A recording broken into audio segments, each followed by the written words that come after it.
Hello my dear students, welcome YouTube channel Harihar sir English वाले।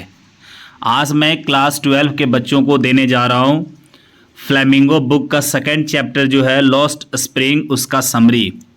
इसका MCQ मैं पहले ही अपलोड कर चुका हूँ।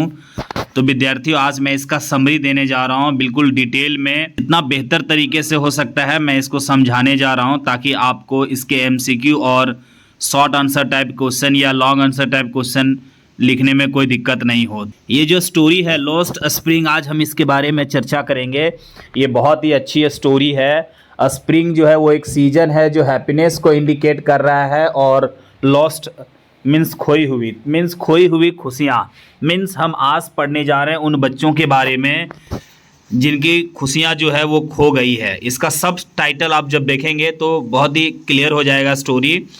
कहता है stories of a stolen childhood, means चुराई हुई बचपना। Stories of a stolen childhood, चुराई हुई बचपना। बचपना का मतलब है मीन्स जो चीज़ें जो मिलना चाहिए बच्चों को, जैसे पेरेंट्स का प्यार, अच्छा भोजन, स्कूल, अच्छा कपड़ा, ये सारी चीज़ें, फ्री होके खेलना कूदना, मस्ती करना, किसी प्रकार का कोई टेंशन नहीं लेना, ये सारी चीज़ें जो है वो चाइल्डहुड का इंडिकेशन है। ये चाइल्डहुड बचपना को इंडिकेट करता है, और ये सारी चीज़ें क्या हो गई है, चोरी कर ली गई है, स्टोलन की कर ली गई है।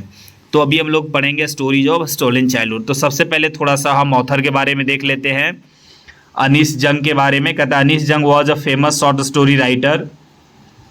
She was born in Rourkela and spent her childhood in Hyderabad.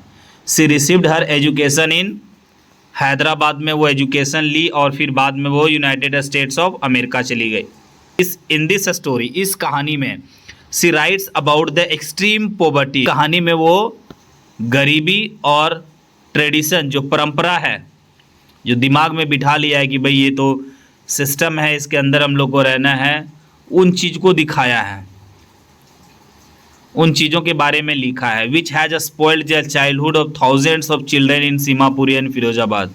और ये जो दोनों चीज़ें हैं, ट्रेडिशन और गरीबी, ये दोनों चीज़ें जो है वो हजारों बच्चों के जीवन को बर्बाद कर दिया है सीमापुरी और फिरोजाबाद में। चलिए इस कहानी में हम पहले बैकग्राउंड देख लेते हैं, क्योंकि जब आप एनसीईआरटी बुक खोलेंगे और स्टार्ट करेंगे तो सीधा कहानी में दिखाया है कि अनीस जंग जो है वो अपने बरामदे में जो मॉर्निंग में निकलती है तो बहुत सारे बच्चों को खाली पैर घूमते हुए देखती है, और फिर उनसे उनका बातचीत स्टार्ट होता है। तो डायरेक्ट कहानी स्टार्ट हुआ है, लेकिन इसके बैकग्राउंड जानने से क्या होता है कि कहानी को आप बढ़िया से रिलेट कर पाओगे। कहता once there was a big storm, बहुत जोर की अंधड़ आई, एंड फ्लड, और बाढ़ आया। कब? इन 1970 और 71 में। विच स्वेप्ट अवे, जो बहा करके ले गया क्या? घरों को, फसलों को। In the capital of Bangladesh, Dhaka, Bangladesh की राजधानी ढाका में। बहुत सारे लोग उसमें मर गए, बहुत सारे एनिमल्स जो है वो बह गए। कहता many people and animals died, हाँ बहुत सारे लोग और एनिमल्स की भी इसमें मृत्यु हो गई। सो इसलिए thousands of Bangladeshi entered into India, इसलिए हजारों बांग्लादेशी जो है वो भारत इंटर कर गए।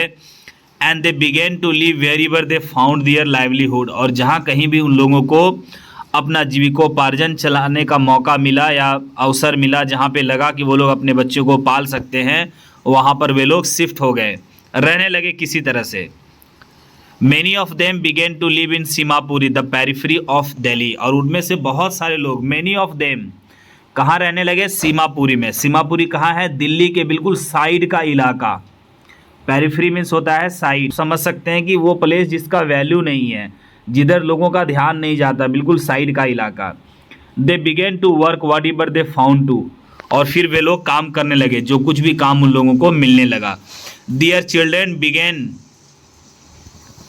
यहाँ पे टू हो जाएगा बिगेन के बाद, began to pick rags in the garbage dumps, और उनके जो बच्चे हैं वो क्या चुनने लगे? कूड़ा कचरा चुनने लगे। तो चलिए अब इस कहानी में हम लोग आते हैं। ये आपका बैकग्राउंड हो गया, आप समझ गए कि 1970-71 में बाढ़ आई, अंधड़ आया, कहाँ पे? बांग्लादेश की राजधानी ढाका में। और इस कारण से वहाँ के बहुत सारे लोग, जब बांग्लादेश की सरकार मदद करने में सक्षम हो गई तो वो सभी लोग भारत इंटर कर गए। चलिए अब कहानी हम लोग देखते हैं। समटाइम्स आई फाइंड अ रूपी इन द गार्बेज डम्प्स। कहता है द ऑथर अनीस जंग इनकाउंटर्स, देखती आमने सामने देखना, मिलना, इनकाउंटर्स का मतलब होता है। तो कहता है कि अनीस जंग जो है उसका आमना सामना होता है, मिलती है वो किससे? सम बेयर फुटेड चिल्ड्रेन, कुछ नंगे पैर, बेयर फुटेड मीन्स नंगे पैर, चिल्ड्रेन से, एवरी मॉर्निंग, प्रत्येक सुबह, searching for something in the garbage dumps, जो लोग कूड़े के ढेर में कुछ खोज रहे होते हैं, उन लोगों से कहाँ मिलती है? इन हर नेबरहुड, अपने ही पड़ोस में। आफ्टर सम डेज, कुछ दिनों के बाद, वन मॉर्निंग, एक सुबह, सी आस्क्स अ बॉय, एक बच्चे से पूछती है, अबाउट हिम, उसके बारे में, and why he is doing so, और वो बच्चा जो है वो अपने दोस्तों के साथ मिल करके वो ऐसा काम क्यों कर रहा है, ये पूछती है। द बॉय इज दैट, वो लड़का बोलता है, दैट ही इज साहेब, वो लड़का बताता है कि उसका नाम साहेब है। He has come from Dhaka, वो ढाका से आया है। And his full name is Saheb Alam, और उसका पूरा नाम जो है वो साहेब आलम है। Which means the Lord of universe, जिसका मतलब होता है विश्व का भगवान। He is living in Seemapuri, the periphery of Delhi, वो कहाँ रह रहा है? दिल्ली के साइड वाले इलाके में रह रहा है। विद मोर देन 10,000 पीपल, जहाँ पर लगभग 10,000 लोग और भी रह रहे हैं। They all are from Dhaka, वे सभी ढाका से हैं। The author ask them to go to a school, author उसको बोलता है बच्चे को कि स्कूल क्यों नहीं जाते हो? देन ही रिप्लाइज, वह जवाब देता है, that there is no school in his colony, हम जाना चाहते हैं मैडम, लेकिन हमारे कॉलोनी में कोई स्कूल नहीं है। The author promises to open a school, author जो है वो बोलती है कि भाई मैं एक स्कूल खोल दूंगी, स्कूल खुलवाऊंगी, तो तब तुम लोग आओगे।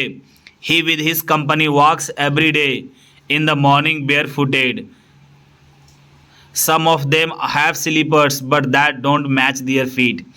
कहता है वो लड़का जो है साहेब, वह अपने दोस्तों के साथ प्रत्येक सुबह खाली पैर घूमता रहता है, कूड़े कचड़ों के ढेर में, कुछ कुछ वो प्लास्टिक का डब्बा हो, एक आध रुपया भी मिल जाता है, वो सारी चीज़ें वो ढूंढता है, वही उसके जीविकोपार्जन का साधन है।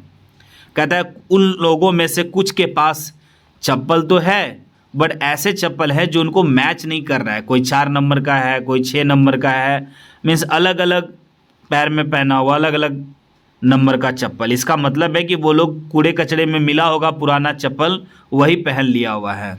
वही कहता है slippers but that don't match their feet. The place where they live is very dirty, जहाँ वो लोग रह रहे वो बहुत गंदा जगह है। सिंस, चूँकि इसलिए क्योंकि गटर्स का जो पानी है, the gutters water of Delhi passes through that, क्योंकि दिल्ली का जो गटर का पानी है वो उधर ही से गुजरता है। They have roofs of tin, टीना का वो लोगों का छत है। एंड टॉर्पलिन, टॉपलिन का मतलब होता है तिरपाल, तिरपाल का बना हुआ है। They have no identity card, उन लोगों के पास पहचान पत्र नहीं है, बट अ राशन कार्ड, लेकिन उन लोगों के पास राशन कार्ड है। Which helps them to get some food, जिससे उन लोगों को कुछ भोजन मिल जाता है सरकार के द्वारा। Food is more important than anything else for them, और उन लोगों के लिए सबसे इम्पॉर्टेंट भोजन ही है। Food is more important than anything else for them. They like to live in India which gives them food, वे लोग इंडिया में ही रहना चाहते हैं क्योंकि उन लोगों को यहाँ पर भोजन का व्यवस्था हो जाता है। One day the author sees Saheb standing at the gate of a tennis field, कुछ दिनों के बाद ऑथर जो है वो साहेब को देखती है।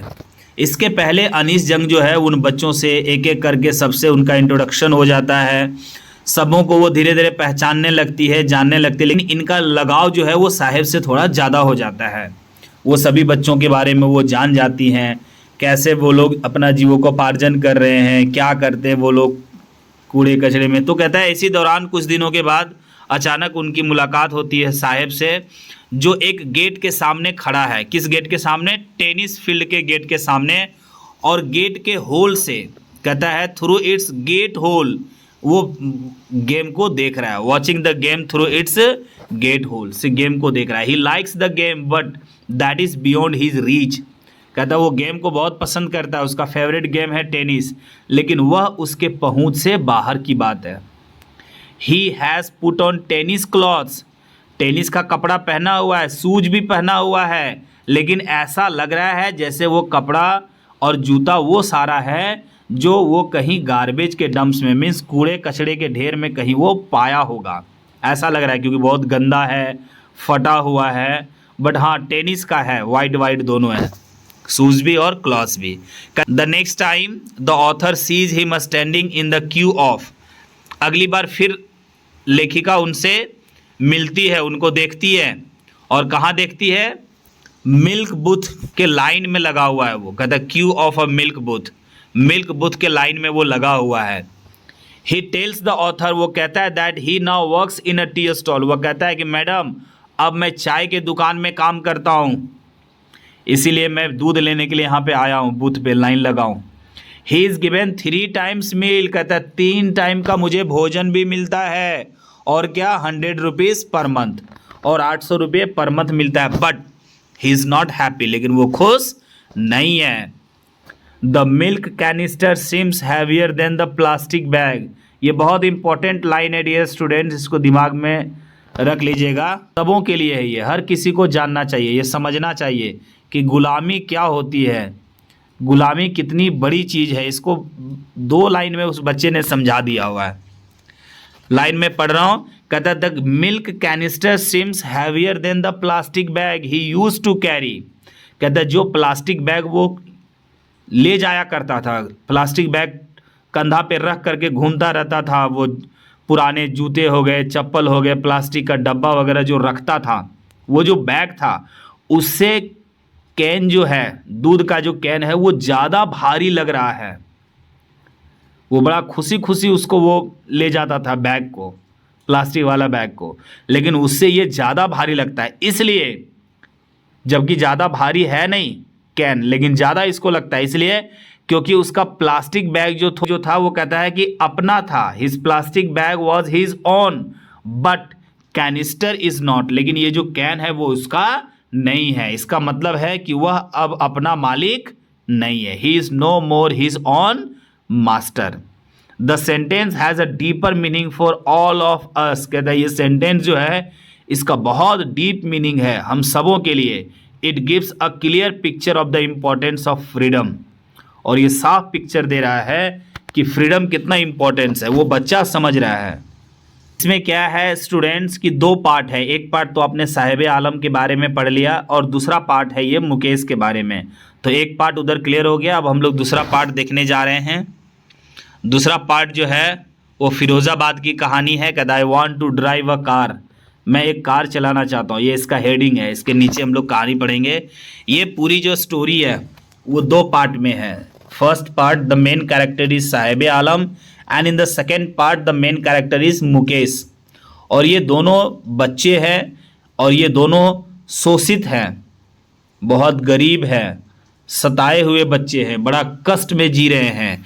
ये एक बच्चे को जो मिलना चाहिए वो कुछ भी लोगों को नहीं मिला हुआ है, इसलिए इसका टाइटल दिया हुआ है the stories of a stolen childhood, चुराई हुई बचपना की कहानी।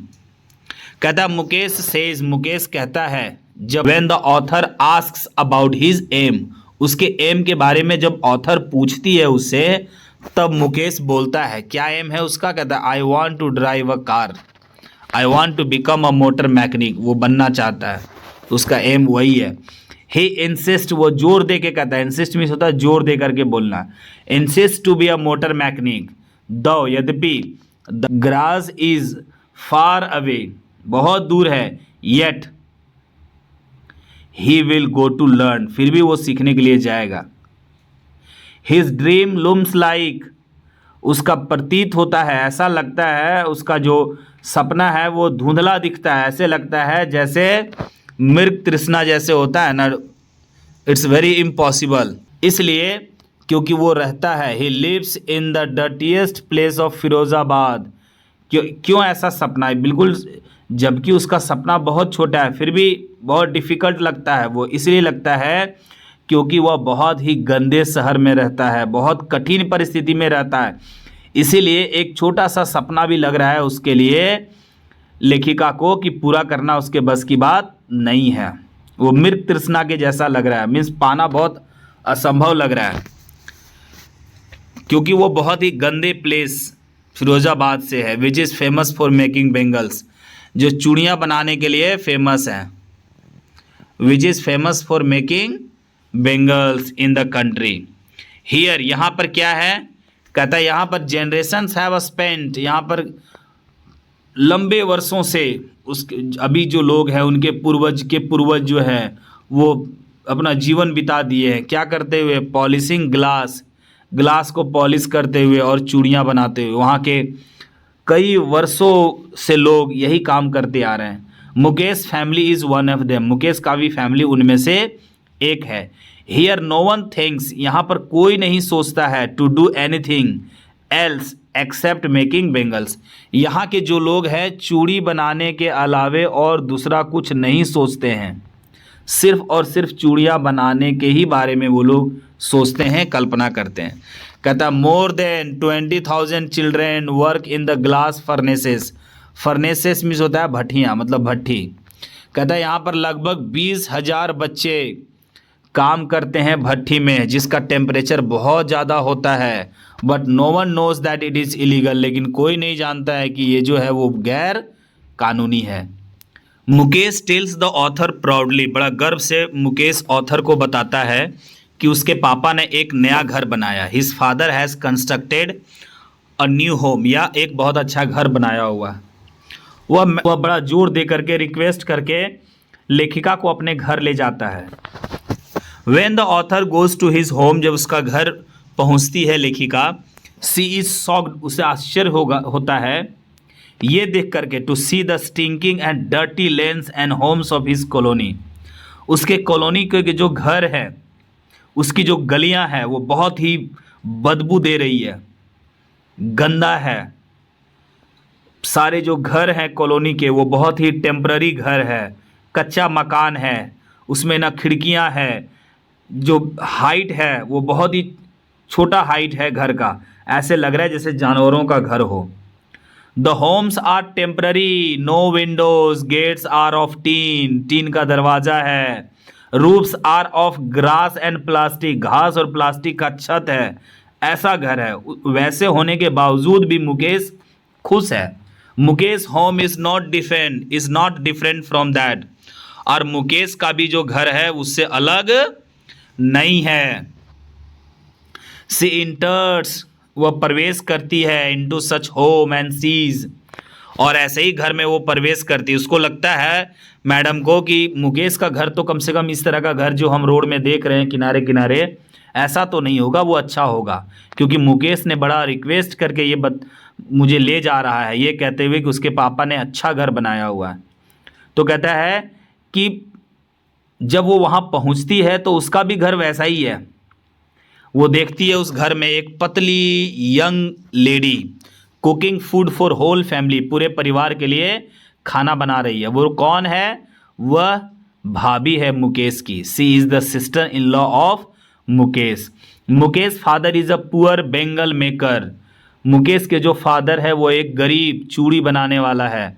Who could not educate his children, जो अपने बच्चे को नहीं पढ़ा पाया और ना ही अपने बच्चों के लिए एक घर बना पाया है। Nor could he build a home to live in even after working hard whole life. पूरे जीवन भर काम करने के बाद भी अपने फैमिली के लिए वो एक अच्छा घर नहीं बना पाया है। ये सिचुएशन को देखने के बाद आप समझिए कि जो व्यक्ति जीवन भर कड़ी मेहनत किया, ना अपने बच्चों को पढ़ा पाया, ना घर बना पाया, इससे पता चलता है कि कितना शोषण हो रहा होगा। काम करने के बावजूद भी उन लोगों का अर्निंग उतना नहीं हो पा रहा था।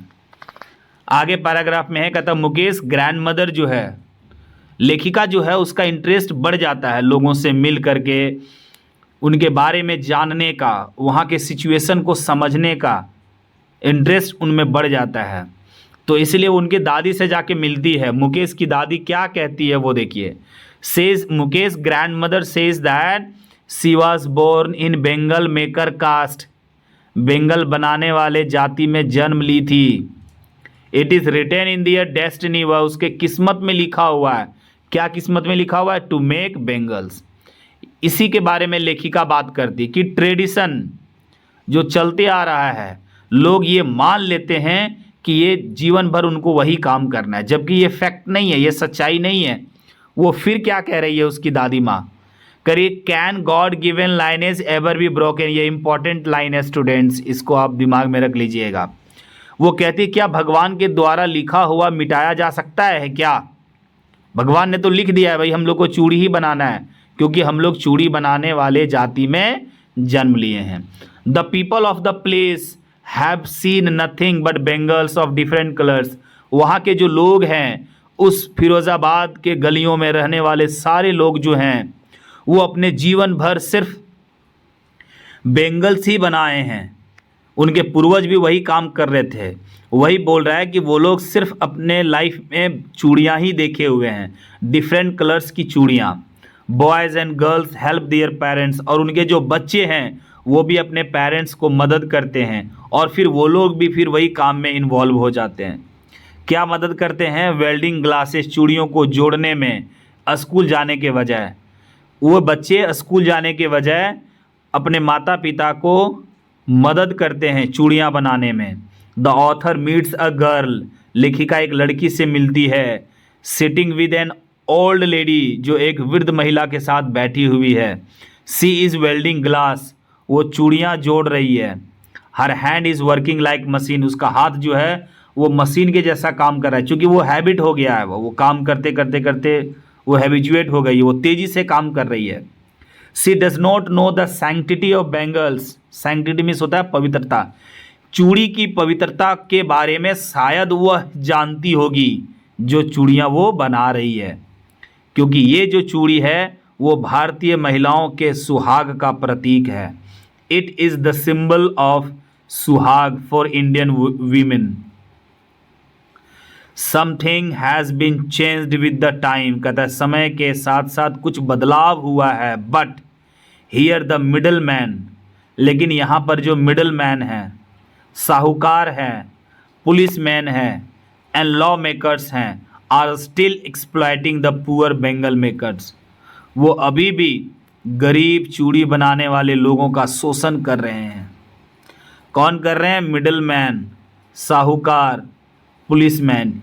ये जो लोग हैं लॉ मेकर्स, ये सभी शोषण कर रहे हैं इन गरीब चूड़ी बनाने वाले लोगों का, और इन्हीं के शोषण के कारण आज भी ये लोग गरीब हैं। 2 वक्त का भोजन भी नहीं मिल पा रहा इन लोगों को। वही कहता है समय के अनुसार कुछ तो बदलाव हुआ है, लेकिन इन लोगों के कारण आज भी ये लोग शोषित हैं। There is no leader to guide them, उनके बीच में कोई नेता भी नहीं है जो उनको एक सही रास्ते में ले जाए। To a right path, specially to the youth who want to come out from the hell. इस नर्क से, इस कर्ज के बोझ से, इस सिस्टम से जो बच्चे बाहर आना चाहते हैं, जो युवा बाहर आना चाहते हैं, उनका नेतृत्व करने वाला कोई नेता उनके बीच में नहीं है। सीइंग द कंडीशन, स्थिति को देखने के बाद, आई मीन्स लेखक कह रही हैं, मुझे यह एहसास होता है, रियलाइज़ होता है that Mukesh must fulfil his dream. क्योंकि इन परिस्थितियों में रहने के बाद भी अगर मुकेश ये जिद कर रहा है, इंसिस्ट कर रहा है कि मैं एक मोटर मैकेनिक बनूंगा, तो I am sure that he will become. तो यहाँ पर ये स्टोरी समाप्त हो जाता है। तो ये कहानी कैसा लगा आप कमेंट करके ज़रूर बताएं माय डियर स्टूडेंट्स। मैंने प्रयास किया कि जितना बेहतर तरीके से हो मैं ये कहानी को आपको समझाया। 1-2 बार ये वीडियो को देखेंगे आप कहानी बहुत क्लियर हो जाएगा। इसका MCQ आप कर लेंगे। MCQ मैंने डाला हुआ है इसमें, और आने वाले समय में इसका मैं क्वेश्चन आंसर भी डालूंगा। अगर ये चैनल में नए हैं तो चैनल को सब्सक्राइब कर लें, लाइक शेयर और कमेंट ज़रूर करें। Thank you.